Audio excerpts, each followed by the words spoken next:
Good morning dear students. Online classes में फिर से आपका हार्दिक अभिनंदन।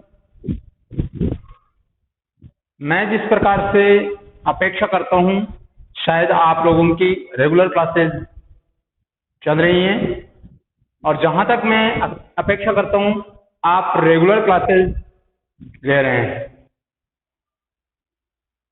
अपना जो टॉपिक चल रहा है वो है मॉडल्स। अपन ने कुछ मॉडल्स क्लियर कर लिए हैं।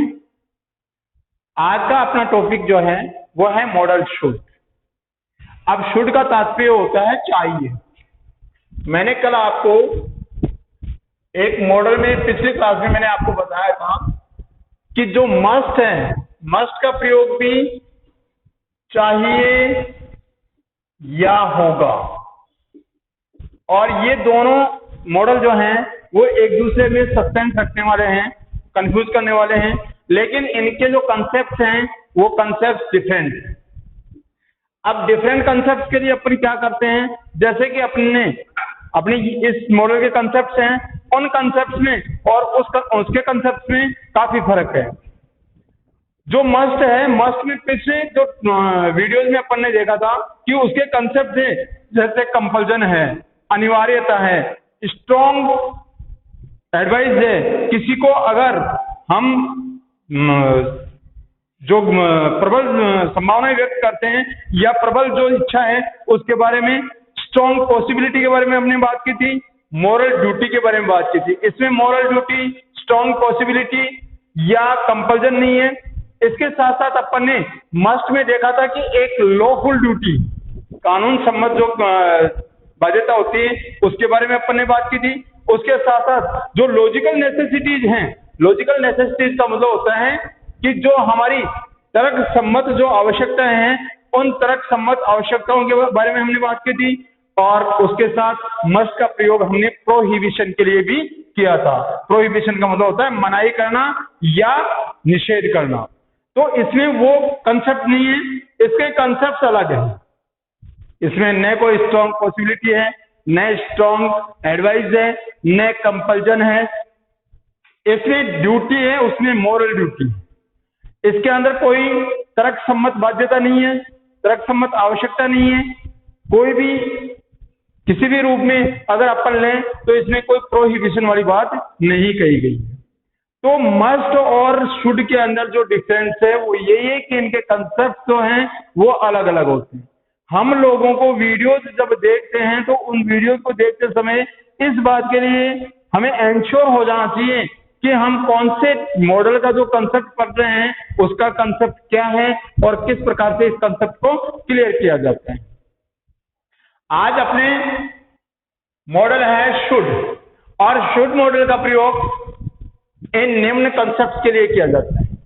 जैसे इसका ए पार्ट है, ए पार्ट में हम या तो ड्यूटी के लिए कोई कर्तव्य ऐसा होता है जिस कर्तव्य का निर्वहन करने के लिए हम शुड मॉडल का प्रयोग करेंगे, या फिर मोरल ऑब्लाइजेशन होगा जिसमें हमारी कोई नैतिक बाध्यता होगी, हमें क्या करना चाहिए, ये हमारी नीतिगत बाध्यताओं के ऊपर आधारित होता है।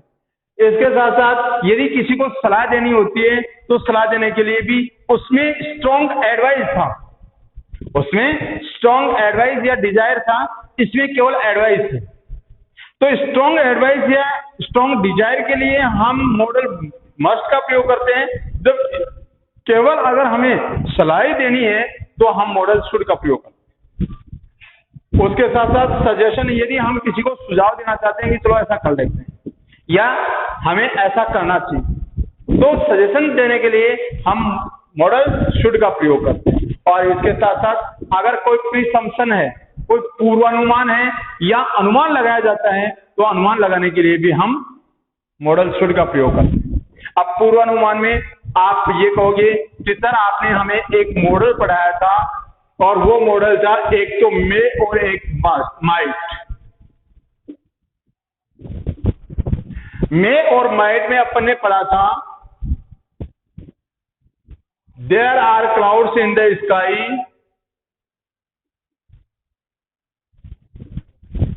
in the sky, it may rain today.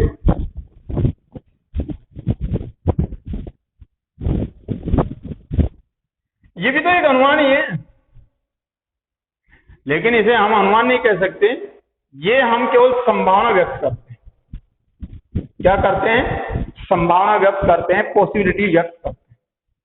और एक है माइट, इसमें आपने पढ़ा था इट इज वेरी हॉट,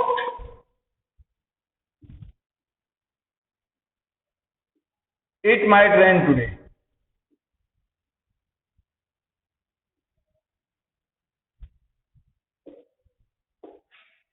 क्यों ये पढ़ा था ना?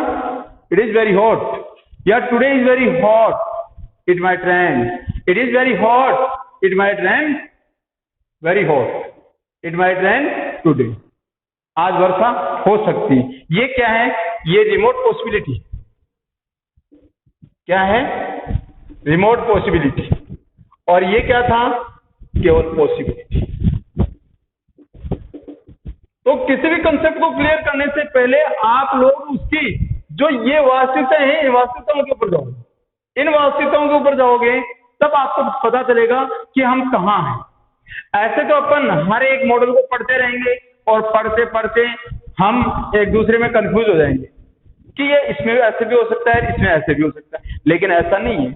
मैं आपको जो बातें क्लियर करवा रहा हूं वो अकॉर्डिंग कंसेप्ट क्लियर करवा रहा हूं, ताकि आप अच्छी तरह से इन चीजों को समझ सकें कि ये क्या है या इनको किस प्रकार से काम में लेना है। ठीक है, तो अब बात करते हैं अपन मॉडल शुड की। दूसरा है, इसमें भूतकाल में यदि कोई एडवाइस दी जाती है, मान लो पिछले समय की कोई एडवाइस दी जाती है कि आपको ऐसा कर लेना चाहिए था, तो उसके लिए हम क्या करते हैं? Should plus have plus manual की थर्ड फॉर्म का प्रयोग करते हैं। यदि भूतकाल के लिए कोई एडवाइस देने की बात होती है, जैसे आज अपन दो दोस्त बैठे हैं और अगर किसी के साथ कोई घटना घटित हुई है तो हम उसको एडवाइस देते हैं कि यार तुम्हें वहां ऐसा कर लेना चाहिए था। ठीक है, तो उसके लिए हम क्या करते हैं? Should plus manual, have plus manual की थर्ड फॉर्म। और यदि हमारे सेंटेंस में कहीं भी लेस्ट आ जाए, लेस्ट का तात्पर्य होता है कहीं ऐसा न हो जाए। लेस्ट का तात्पर्य क्या होता है? कहीं ऐसा न हो जाए। अगर लेस्ट का कहीं भी शब्द आ जाता है तो उस शब्द के लिए हम क्या करते हैं? उस शब्द के लिए शुड मॉडल का प्रयोग करते हैं। शुड प्लस मैनुअल की फर्स्ट फॉर्म। ठीक है, तो देखिए किस प्रकार से अपन इसको क्लियर करते हैं। जैसे आपके सामने इस प्रकार के सेंटेंस आएंगे और आपको यहां दिया हुआ मिलेगा, जैसे यहां आ जाएगा ड्यूटी, यहां आ जाएगा मोरल ऑब्लिगेशन,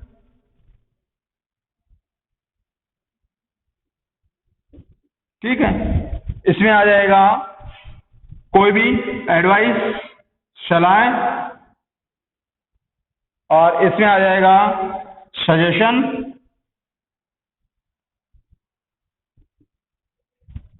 और इसमें आ जाएगा प्रीसम्पशन।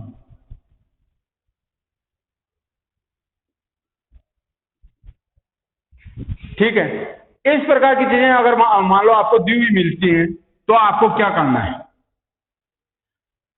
ड्यूटी आ गई, मोरल ऑब्लिगेशन आ गया, एडवाइस आ गई, सजेशन आ गया, प्रीसम्पशन आ गया, तो आपको क्या करना है? मॉडल शुड का प्रयोग करना है। किसका प्रयोग करना है? मॉडल शुड का। इसके साथ साथ जैसे मान लो इसमें पास्ट एडवाइस, पिछले समय की एडवाइस दी हुई है, तो आपको क्या करना है? Should plus have plus manual की थर्ड फॉर्म।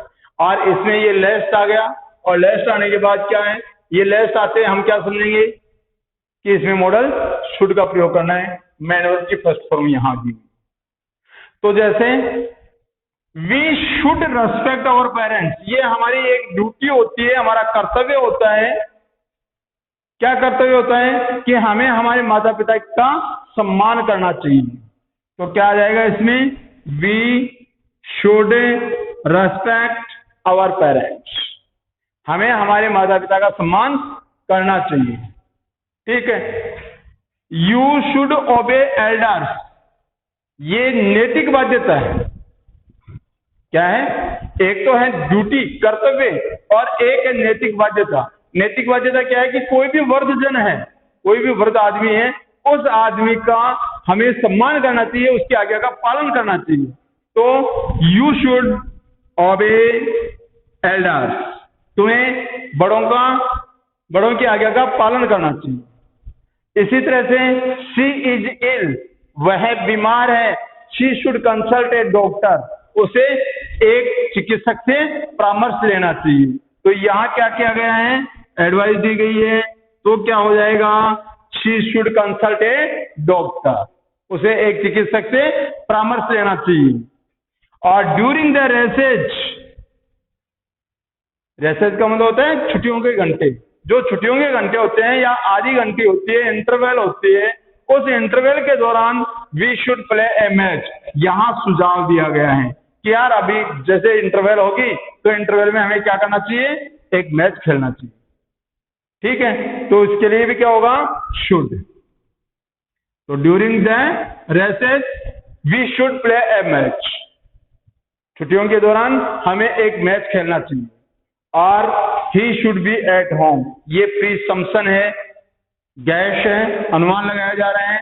और अनुमान के लिए क्या हो सकता है कि ही शुड बी एट होम, शायद वो घर होना चाहिए, शायद वो घर होना चाहिए। तो इस प्रकार से जैसे अपने पास ड्यूटी आ गया, मॉरल ऑब्लाइजेशन आ गया, एडवाइस आ गई, सजेशन आ गया या प्रीसम्पशन आ गया, तो हमें क्या करना है, मॉडल शुड का प्रयोग करना है। ठीक है, इसके साथ साथ यदि पास्ट एडवाइस आ जाती है तो पास्ट एडवाइस में जैसे you should have gone to meet your sick uncle, यहां गो आ गया और गो आने के बाद क्या हो गया, पास्ट एडवाइस लिख दी गई। पास्ट एडवाइस जहां लिख दी गई तो पास्ट एडवाइस लिखते क्या होता है, इस फॉर्मेट को काम में लेते हैं, पास्ट एडवाइस होते ही इस फॉर्मेट को काम में लिया जाता है। तो यू शुड हैव गॉन, तुम्हें जाना चाहिए था, to meet your sick uncle, अपने बीमार चाचा से मिलने के लिए तुम्हें जाना चाहिए था। ठीक है ना, या तुम्हें ऐसा करना चाहिए था, तो ऐसा कर लेते हैं, या ऐसा करना चाहिए था, ऐसी चीजें अगर आ जाती है तो उनके लिए हम क्या करते हैं, should plus have plus manual की थर्ड फॉर्म का प्रयोग करते हैं। इसके बाद वॉक केयरफुली, सावधानी से चलो, लेस्ट कहीं ऐसा ना हो कि, लेस्ट का तात्पर्य क्या होता है, कहीं ऐसा ना हो कि you should slip in the mud, कहीं ऐसा ना हो कि तुम कीचड़ में फिसल जाओ। वॉक केयरफुली, सावधानी से चलो, लेस्ट कहीं ऐसा ना हो जाए, you should slip in the mud, कि कहीं तुम कीचड़ में गिर जाओ, फिसल जाओ। ठीक है, तो बेटा ये मॉडल्स जो हैं, इन मॉडल्स को आप ऐसे मत लो, इनको रटना नहीं है। रटने वाली बात यही है कि इनके जो कंसेप्ट्स हैं उन कंसेप्ट्स को आप ध्यान में रखो कि ये कंसेप्ट है, इस कंसेप्ट का क्या तात्पर्य होता है और इसमें कौन सा मॉडल काम में आता है। ऐसे रटोगे एक दूसरी चीज में कंफ्यूज हो जाओगे। ऐसे रटने के बजाय केवल सेंटेंस है कैसा भी आ जाए, मैं ये नहीं कह रहा, लेकिन उसका कंसेप्ट जो है, ये चीजें जो है ये क्लियर होनी चाहिए। ये चीजें क्लियर है तो आपका मॉडल गलत नहीं हो सकता। अभी एक दो बच्चों ने मेरे से कहा कि सर मॉडल में हम कंफ्यूज हो रहे हैं। मैंने कहा बेटा आप जब तक इस बात के लिए डिटरमाइंड नहीं हो जाओगे, आपको ये पता नहीं होगा, आप जब तक एंश्योर नहीं है कि हम कौन से कंसेप्ट की बात कर रहे हैं, आप प्रॉपर मॉडल भर नहीं सकते। इसलिए कंसेप्ट याद रखो, जब तक कंसेप्ट याद है तब तक आपके मॉडल में किसी प्रकार की कोई त्रुटि नहीं हो सकती। ठीक है, तो ये अपना मॉडल शुड जो है, इस शुड मॉडल का प्रयोग निम्न कंसेप्ट के लिए किया जाता है और इन निम्न कंसेप्ट को काम में लेते हुए आपको मॉडल शुड का प्रयोग करना है। ठीक है, थैंक यू, ओके।